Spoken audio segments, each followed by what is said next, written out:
নমস্কার বন্ধুরা, welcome to paranormal care. আমি শান্তনু।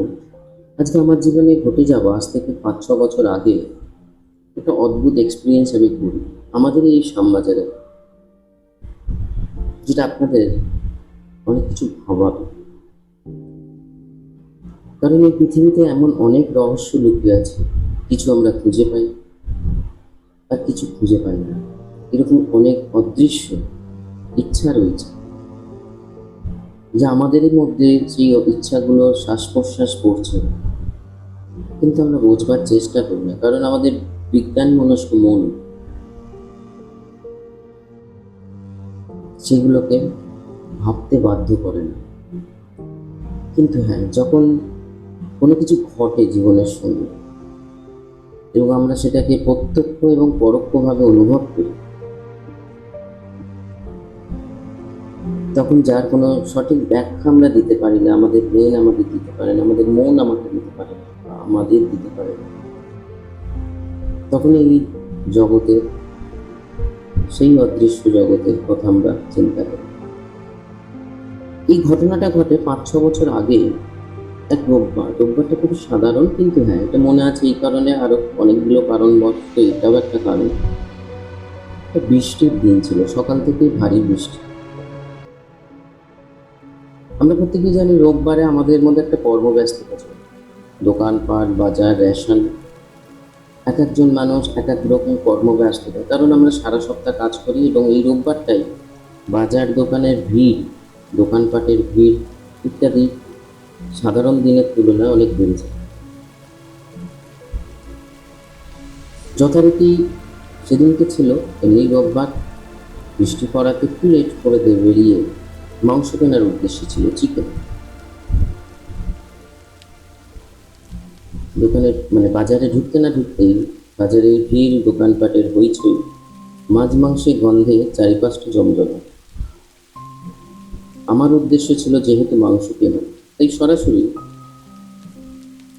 মাংসের দোকানেই চলে গেল। কিন্তু ঠিক তার সামনেই ছিল মাছের বাজার। বলতে গেলে 8-10 পা পরেই হেঁটেই যেতে পারে। মাংসের দোকানেও ভিড় থাকাতে মাংসের অর্ডারটা দিয়ে দাঁড়িয়ে রয়েছে চুপচাপ, ভিড়টাকে ফলো করছে। এমনি যেরকম হয় না, দাঁড়িয়ে থাকা, মুখে একটা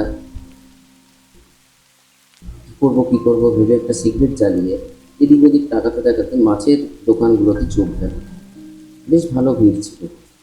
হঠাৎ করে একটি ব্যক্তিকে দেখে মন এবং চোখ আটকে দেয়।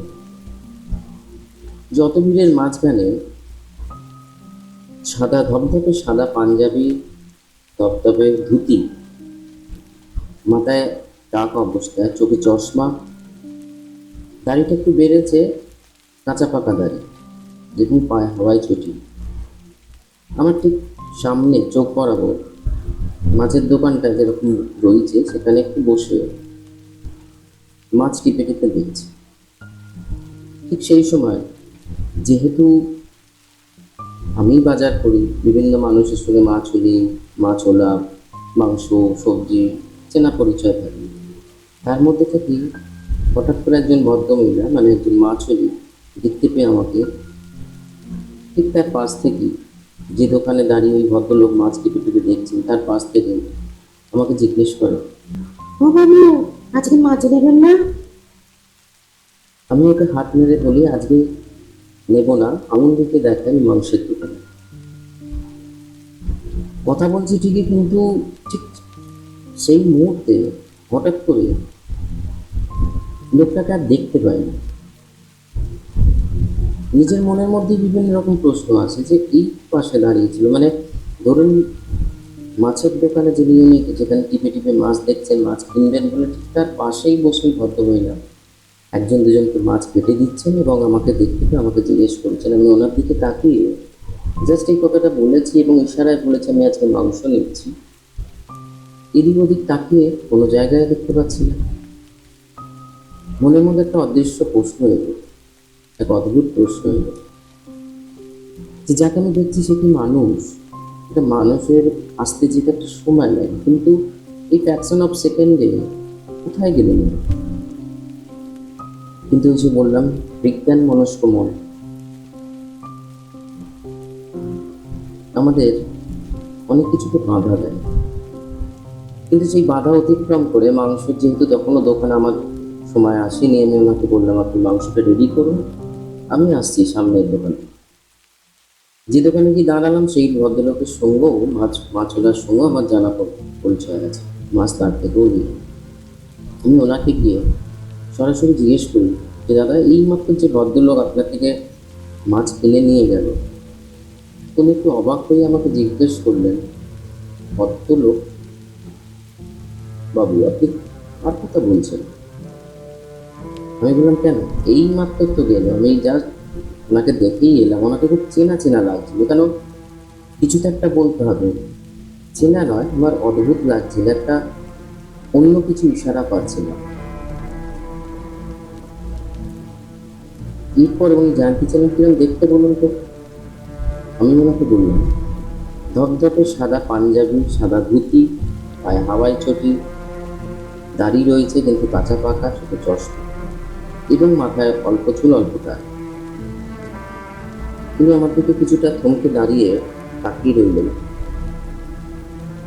বললেন, আপনি যেটা বলছেন, তো এরকম ভদ্রলোক আজ থেকে 3-4 মাস আগে আমার কাছে ভালো পরিচয় ছিল, মাছ কিনতে এসেছিল, কিন্তু কিন্তু উনি চুপ করে গেল।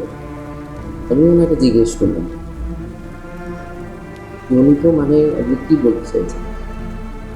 তখন উনি আমাকে খুলে বললেন যে এরকমই এক রোববার, বৃষ্টির রোববার ছিল, সকাল সকাল ওই ভদ্রলোক মাছ কিনতে এসে খামবাজারের বিভিন্ন রকম গেট আছে ফ্রেন্ডস, যে গেটটার কথা বলছে যেটা আরজিকর রোডের দিকে যাচ্ছে। মাছ কিনেই সামনের দিকে বেরিয়ে, যেহেতু বৃষ্টি পড়ছে, ভিজে যাওয়ার বা ছাতা ছিল না সেই সময় ওনার কাছে, রাস্তা ক্রস করতে না করতেই দুটো বাসের আপ অ্যান্ড ডাউন, দুটো বাসের মাঝখানে পড়ে ওনার অ্যাক্সিডেন্ট। এই ভদ্রলোক বললেন ওনার আরো ভালো করে এই কারণে মনে আছে, শুধু যে ওনার সঙ্গে পরিচয় ছিল তা নয়, যেহেতু সকাল সকাল আসাতে অত ভিড় তখন ছিল না মাছের বাজারে, উনি স্পষ্টই অ্যাক্সিডেন্টটা দেখতে পাওয়াতে উনি ওনার দোকান পেলে দৌড়ে যান এবং ওনাকে কিছুজন ধরাধরি করে আরজিকর হসপিটাল যেহেতু সামনে, এমার্জেন্সিতে নিয়ে যেতেই উনি মারা যান। তখন উনি আমাকে বলেন যে আপনি যেটা বলছেন এটা কি করে পসিবল, যেখানে একজন ব্যক্তি মারা গেছে, অপঘাতে মারা গেছে, সেই ভদ্রলোক আবার এসব একটু বললেন। তাহলে আমি জানি উনি তো হাসছেন, সবই ঠিক আছে, যেহেতু বন্ধুরা আমি এই প্যারানর্মাল ফিল্ডের সঙ্গে ছোটবেলা থেকে জড়িত, তাহলে আমার বুঝতে আর বাকি রইল না। ভদ্রলোক নামও উনি বলেন, নামটা আমি এখানে উল্লেখ করছি না।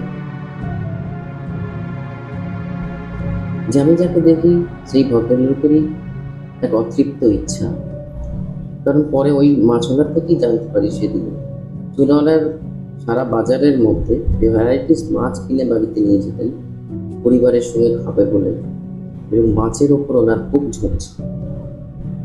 তো সেই ক্ষেত্রে উনি সেদিনও মাছ কিনতে আসেন, কিন্তু ওনার অপঘাতে মৃত্যু। ফলে এই সাধারণ ফিজিক্যাল বডিটার ডেথ হয়ে গেলেও এমনই এক ইচ্ছা, অদৃশ্য ইচ্ছা, ওনাকে বারবার সেই দোকানে নিয়ে আসে। সেদিনকেও উনি এসেছিলেন, সেদিনকেও আমিও গেছিলাম, যার ফলে মন সবাইকে ছেড়ে তার দিকে ইশারা করছিল এবং মন থেকে কিছু বলবার চেষ্টা করছিল। এখানে একটা কথা বলে রাখি, যখন আমি ওনাকে ফলো করছিলাম, দেখছিলাম, একটা অদ্ভুত অনুভূতি হচ্ছিল। মাঝখানে একটা খুব সামান্য সময় উনিও আমার দিকে দেখান এবং একটু মুচকে হাসেন। এই ছিল ফ্রেন্ডস ঘটনা, যে আজকের দিনে এরকম অনেক ঘটনা আপনার সঙ্গে হয়তো ঘটছে, কিন্তু আমরা এতটা খেয়াল করি না, এতটা বোঝবার চেষ্টা করি না, যেহেতু আমরা অনেক কিছুকে ইগনোর করি। কিন্তু এই ইগনোর আর মানা আর অমানা মানে না মানার মাঝখানে এরকম অনেক অদৃশ্য ইচ্ছা আমাদের মধ্যেই ঘটে চলেছে, যার হদিশ খুব যদি আপনি সজাগ থাকেন তবেই পাবেন। কারণ আমাদের এই আর্থ ডাইমেনশনের পাশাপাশি প্যারালালি আর একটা অদৃশ্য জগৎ শ্বাস ফেলছে, যেটা আমার আপনার বোধগম্যের বাইরে। কারণ না আছে এটার জন্য কোনো চর্চা, না আছে এটার কোনো মানামানি। আমাদের সামনে অদৃশ্যভাবে বা অপ্রাকৃতিকভাবে যখন কোনো কিছু ঘটে, আমরা সেটাকে কুসংস্কার বা নিজেদের একটা মেন্টাল ডিসঅর্ডার বা হ্যালুসিনেশন হয়েছে বলেই সেটাকে আমরা না মানার ভান করি। কিন্তু ভেবে দেখেছেন, যখন আপনি প্রকৃতভাবে কারোর সামনে কিছু বলছেন, আপনার মন কিন্তু আপনাকে অন্য কিছু বোঝাচ্ছে। এই ছিল ঘটনা, আমার সঙ্গে ঘটে এক অদ্ভুত ঘটনা। বাইরে আমি বলে রাখি ফ্রেন্ডস, এই আগস্ট থেকে শান্তনুজ ডায়েরি বলে একটা সিরিজ আমি আরম্ভ করছি, যেখানে মিস্ট্রি এবং হরর প্যারানর্মাল যে যে সমস্ত কেস আমি হ্যান্ডেল করেছি, আমি করছি।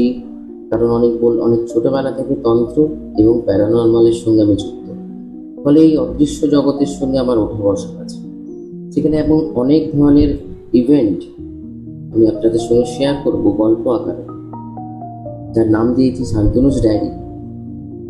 যেখানে একজন ক্যারেক্টারকে আমি বিল্ড করেছি, তার নাম হচ্ছে জটিলেশ্বর বাবু বা জটিল বাবু, যিনি এই প্রত্যেকটা কেসকে আপনাদের বর্ণনা করবেন। এটা আমার একটা সাইকোলজিক্যাল ক্যারেক্টার, যে ছবিতে আপনি দেখছেন এরকমই দেখতে থাকে। বলতে গেলে যদি ঠিকভাবে বোঝাই, এই জটিলেশ্বর বাবু আর কেউ নয় বা জটিল বাবু আমি নিজে। যেখানে সায়েন্সের ব্যাখ্যাও আমার কাছে থাকে, প্যারানর্মাল বা স্পিরিচুয়াল ব্যাখ্যাও আমার সঙ্গে থাকে। আমি জীবনে এরকম অনেক কেস হ্যান্ডেল করেছি, যেটা সায়েন্টিফিক ওয়েতে কিছুটা, আবার কিছুটা প্যারানর্মাল বা স্পিরিচুয়াল। ছোটবেলা থেকে সায়েন্স নিয়েও পড়াশোনা এবং তন্ত্র নিয়েও এবং প্যারানর্মাল এই অদৃশ্য ওয়ার্ল্ডটাকেও এক্সপ্লোর করেছি অল্প বিস্তর। তাই এই ঘটনাগুলোকে আমি শান্তনুজ ডায়েরি গল্পের মাধ্যমে আমি আপনাদের সঙ্গে শেয়ার করব। আপনাদের আশীর্বাদ, আপনাদের ভালোবাসা একান্ত কাম্য।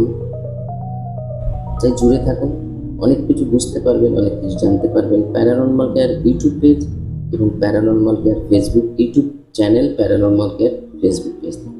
আজকে এই অবধি। আপনাদের সঙ্গে যদি কোনো রকম এরকম ঘটনা ঘটে থাকে, কাইন্ডলি আমার সঙ্গে শেয়ার করুন। আমার ইমেল আইডি নিচে ডেসক্রিপশন বক্সে রয়েছে এবং হোয়াটসঅ্যাপ নাম্বারও রয়েছে। হোয়াটসঅ্যাপও ভয়েস করুন বা আপনি লিখেও আমার সঙ্গে শেয়ার করতে পারেন। গল্প যদি সত্য হয়, প্রমাণিত হয়, তাহলে নিশ্চয়ই আমি আপনাদের সঙ্গে এই ঘটনাগুলো, নিজের যে ঘটনা তো শেয়ার করবই, শান্তনুজ ডায়েরির আন্ডারে ওই ঘটনাগুলোকেও আমি শেয়ার করব। নমস্কার।